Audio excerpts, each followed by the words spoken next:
Hi everyone, this is Teacher Bell and today we will be talking about the introduction to target games Batuhang Bola. So let us start.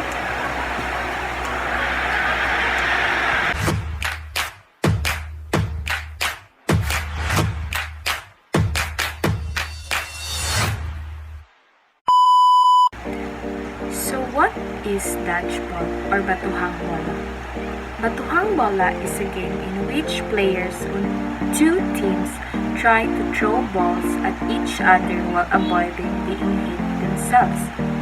In Africa, dodgeball first appeared. Over 200 years ago, it was played there because they utilized pebbles or punctured material in the original version rather than rubber balls, where it is deadlier and more terrible. African tribes trained themselves by playing that version. So what are the safety precautions in playing Batuhang Bola?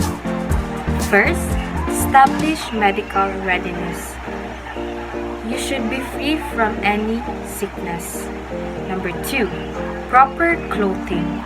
Avoid clothing that is too tight or that restricts movement. Number 3, warm up prior to exercise.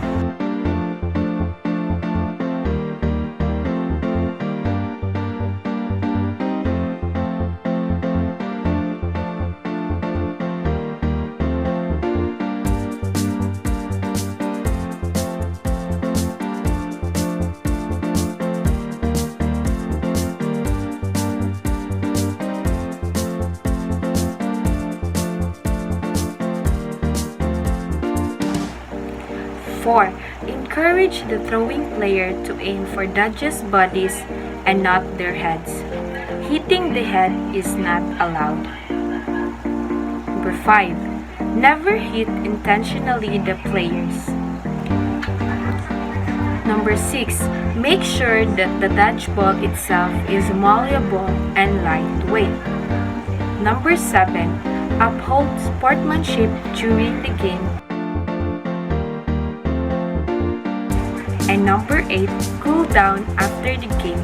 Walk for 3 to 5 minutes, drink 1 glass of water, and massage your arms and legs. So what are the rules in playing Batuhang Bola? Rule number 1, toss coin will decide who will be the offensive team or the defensive team. Number 2, teams will be playing a 30-minute game with teams exchanging position as offensive and defensive teams every 5 minutes or until a team scores 5 points.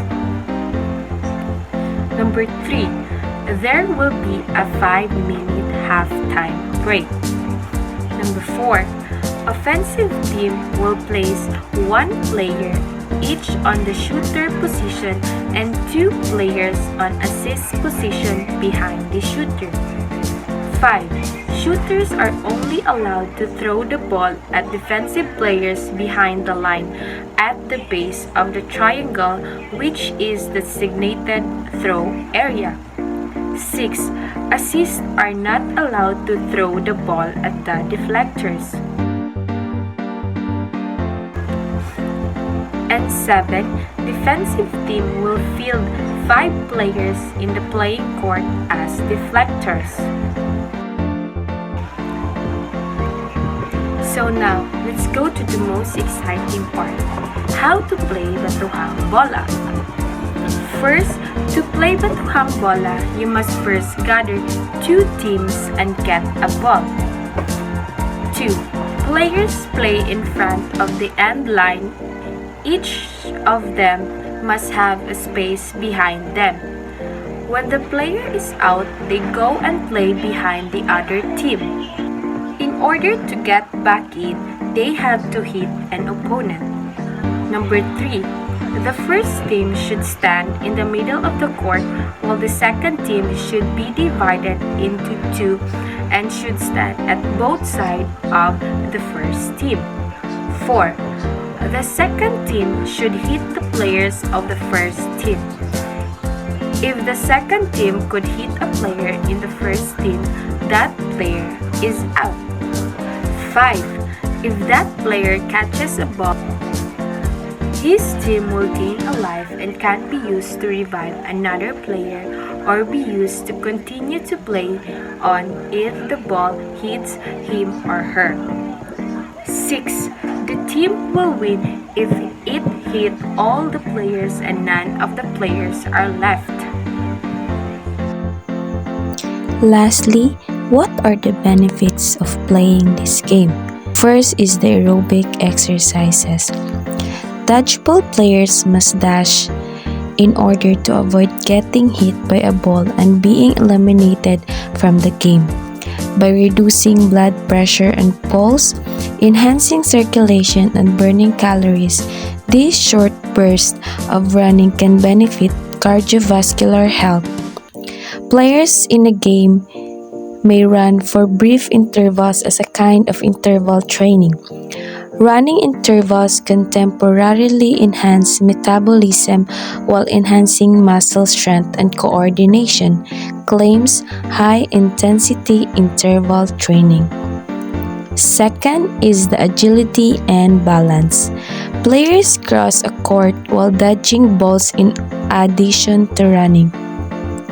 Players' agility may increase as a result of the quick body adjustment. Players' equilibrium may also get better as a result of it.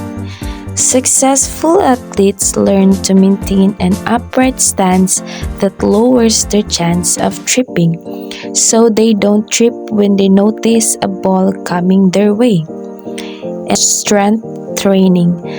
A standard dodgeball and players must throw large balls a moderate distance to successfully hit members of the other team.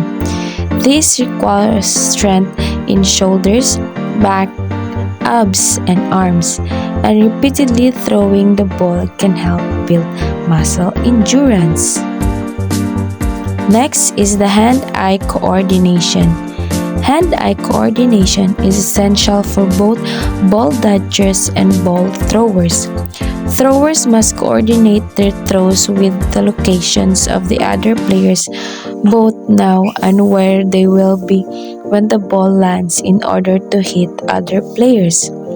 Runners must constantly be aware of where the ball is at any one time and alter their position accordingly. That's it for today.